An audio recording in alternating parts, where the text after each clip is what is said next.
Bonjour à toutes et à tous, et bienvenue sur notre chaîne. Aujourd'hui, plongeons ensemble dans un épisode intense et riche en émotions de Ici tout commence, saison 5, épisode 1084. Diffusé le mardi 7 janvier 2025. Au programme. Joachim, submergé par la douleur et la colère, s'en prend à Constance, Tessier et même ses proches. Alors que le deuil continue de ravager ses émotions. Une confrontation explosive entre Joachim et Tessier atteint des sommets de tension. Le mystère des casiers ouverts à l'Institut ajoute une touche de suspense, tandis que les élèves tentent de démêler cette intrigue inattendue. Et enfin, des moments plus légers et pleins de complicité entre Solal, Zoé et Angèle apportent une belle respiration dans cet épisode chargé. Les émotions sont à leur comble, les mystères s'épaississent. Et les relations se tissent et se brisent. Cet épisode promet de captiver les spectateurs du début à la fin. Restez avec nous pour découvrir tous les détails et partager vos théories. Dans l'épisode à venir, les tensions montent alors qu'Angèle décide de lancer son projet de chambre à louer. Cependant, l'attention des spectateurs est rapidement détournée par la tourmente émotionnelle qui se joue autour de Constance et Joachim. Constance est profondément bouleversée. Malgré les tentatives de Tessier pour la réconforter, elle ne parvient pas à se défaire de l'idée qu'elle aurait pu et dû faire plus. Le poids de la culpabilité pèse lourd sur ses épaules. Elle se considère comme négligente et ne peut s'empêcher de ressasser les événements, se demandant si elle aurait pu agir différemment pour éviter le drame. Tessier, fidèle à lui-même, tente de lui rappeler qu'elle n'est pas responsable et qu'elle a fait ce qu'elle pouvait dans les limites de sa profession. De son côté, Joachim, toujours consumé par la douleur et la colère, envisage de porter plainte contre Constance. Son esprit cherche un issue, un coupable à designer pour apaiser son propre chagrin. Cependant, l'avocat qu'il consulte lui explique que sa plainte ne serait pas recevable. Cette réalité ne fait qu'ajouter à sa frustration, le laissant face à une impasse émotionnelle. Clotilde intervient, essayant de ramener Joachim à la raison. Elle lui rappelle que son acharnement ne fait qu'aggraver sa souffrance et que Constance, bien qu'impliquée, n'a fait que respecter les règles imposées par le secret médical. Clotilde adopte une approche pragmatique, tentant de recentrer les débats sur l'importance de tourner la page pour éviter que cette douleur ne détruise tout sur son passage. Elle insiste sur le fait que Constance a agi avec les meilleures intentions possibles dans un cadre strict et qu'il est injuste de l'accuser. Ses propos, bien qu'empreints de sagesse, ne parviennent pas à apaiser entièrement les tensions. Cette intrigue met en lumière la complexité des relations humaines face au deuil et à la culpabilité. Elle explore les limites de la responsabilité individuelle et professionnelle dans des situations où les émotions prennent souvent le dessus sur la raison. Pendant ce temps, en arrière-plan, le projet d'Angèle avance, offrant une perspective contrastée sur les épreuves que chacun traverse dans ce microcosme où les drames personnels et les projets ambitieux coexistent. Dans une scène où les émotions atteignent leur paroxysme, Tessier décide d'affronter directement Joachim, conscient que ce dernier est rongé par le chagrin et la colère. Tessier, malgré son caractère souvent tranchant, montre une certaine empathie envers Joachim. Il reconnaît la douleur qui le consume, mais refuse de rester silencieux face à ces accusations injustes envers Constance. Avec un ton ferme mais mesuré, Tessier déclare « Je sais que vous souffrez, mais vous êtes allé trop loin. Constance n'a rien fait de mal. Elle a respecté ses obligations professionnelles et humaines. Vous devez cesser de la prendre pour cible. » Ces mots, durs mais sincères, résonnent comme une tentative de ramener Joachim à la raison. Puis, il ajoute, plus incisif, « Vous ne pouvez pas déverser votre colère sur Constance, ça ne ramènera pas Martha. » Ces paroles, bien qu'empreintes de vérité, déclenchent une réaction explosive chez Joachim. Sous l'effet de la rage, il perd tout contrôle et saisit Tessier par le col. Le moment est chargé d'une tension palpable. La douleur et la colère de Joachim se manifestant dans un geste brusque et incontrôlé. La pièce semble se figer, le temps suspendu alors que les regards se croisent, lourds de reproches et de défis. Clotilde, témoin de la scène, intervient immédiatement. Avec une voix ferme et autoritaire, elle s'adresse à Joachim, « Lâche-le, Joachim, maintenant. » Ces paroles parviennent à briser l'escalade de violence. À contre-cœur, Joachim relâche Tessier, le regard toujours empreint de douleur et de colère, mais aussi d'un soupçon de honte. Cette scène illustre non seulement l'intensité des émotions qui animent les personnages, mais également la manière dont le deuil et la culpabilité peuvent déformer les perceptions et exacerber les conflits. Tessier, malgré sa rudesse, devient une figure d'autorité morale, rappelant à Joachim que la colère dirigée contre les mauvaises personnes ne peut qu'amplifier la souffrance de tous. Clotilde, quant à elle, joue le rôle de médiatrice, essayant d'apaiser les tensions avant qu'elles ne dégénèrent davantage. C'est un moment où les spectateurs ressentent toute la fragilité des relations humaines dans des situations de crise, et où chaque mot, chaque geste, porte un poids immense. Dans un moment à la fois tendre et révélateur. Sololiti Zoe esse revelant après avoir passé la nuit dans un temps milieu de marais salants. Pour Solal, cette expérience est transformative. En respirant l'air pur, entouré par la nature sauvage, il ressent un véritable déclic. Plein de gratitude, il remercie Zoé avec un sourire sincère, « Merci de m'avoir fait découvrir un ailleurs ». Ces mots, chargés d'émotion, révèlent qu'il a trouvé une nouvelle perspective sur la vie, un moment d'évasion loin du quotidien. Cependant, de l'autre côté de cette expérience, Zoé ne partage pas cet enthousiasme. Elle a mal supporté la nuit.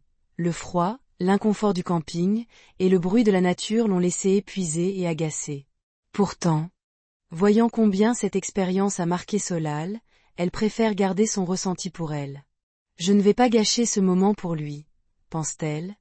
Un sourire forcé sur les lèvres, alors qu'elle hoche la tête en guise d'approbation. Sa retenue illustre les compromis subtils qui se jouent dans les relations naissantes. Pendant ce temps, ailleurs, Alice s'adapte à sa nouvelle vie chez Huguette, où elle loue une chambre. L'ambiance n'est pas idéale, mais elle semble déterminée à faire avec. Gaëtan, toujours protecteur et soucieux d'Alice, s'inquiète de cette situation. Il évoque en plaisantant, alors, on pourra squatter de temps en temps. Mais rapidement, il montre qu'il est sérieux en proposant une solution. Gaëtan, conscient des attitudes racistes de Huguette, se sent mal à l'aise à l'idée qu'Alice vive dans cet environnement. Avec un mélange de légèreté et de sérieux, il lui propose. Laisse-moi t'aider à trouver un appart. Promis, je respecterai tes critères. Alice hésite. Elle apprécie la volonté de Gaëtan de lui venir en aide. Mais elle sait aussi qu'il ne faut pas tout précipiter. Ce dialogue met en lumière la dynamique entre eux, un mélange de soutien mutuel et de respect des limites de chacun. Ces intrigues croisées dans l'épisode révèlent deux facettes des relations humaines. D'un côté, le compromis et le silence pour préserver une harmonie fragile, comme Zoé le fait avec Solal. Et de l'autre, la volonté de protéger et d'améliorer la vie de l'autre, comme Gaëtan le fait avec Alice. Chacun des personnages est confronté à des choix subtils, souvent dictés par leurs sentiments et leur volonté de maintenir ou renforcer leurs liens avec les autres. Dans cet épisode riche en rebondissements, les émotions et les tensions montent d'un cran à l'institut. Lionel, accablé par le chaos ambiant, décide d'ouvrir son cœur à son père.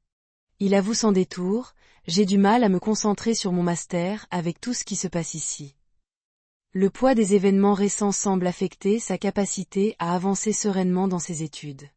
Ce moment de vulnérabilité entre père et fils met en lumière les répercussions personnelles des intrigues qui secouent l'institut. Pendant ce temps, au bar, Zoé fait une entrée remarquée. Visiblement de mauvaise humeur. Fatiguée et courbaturée, elle lâche avec irritation, « Je suis crevée. J'ai entendu des bruits bizarres toute la nuit, j'ai mal partout. » Contrairement à Solal, qui vit encore dans l'euphorie de leur escapade dans les marais salants, Zoé n'a clairement pas apprécié l'expérience.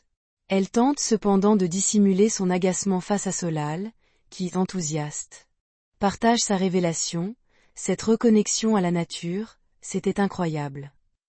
Pour lui, cette nuit a été une véritable bouffée d'air frais. Une expérience transformative qui contraste fortement avec l'état d'esprit de Zoé. Par ailleurs, un événement troublant secoue l'institut, tous les casiers ont été ouverts. Ce n'est pas un acte de vandalisme classique, car aucune serrure n'a été forcée, ce qui indique que la personne disposait d'un pass officiel. Lorsque Pénélope, Suleiman et Gaspard arrivent sur place, il découvre l'ampleur des dégâts. Pour Suleiman, le choc est d'autant plus grand, ses précieuses barres protéinées ont disparu. Sérieux? Même mes barres? S'exclame-t-il. Mi agace, mi incredule. Cet incident soulève des questions troublantes sur la sécurité de l'institut et l'identité de la personne responsable. L'épisode mélange subtilement les intrigues personnelles et les mystères collectifs.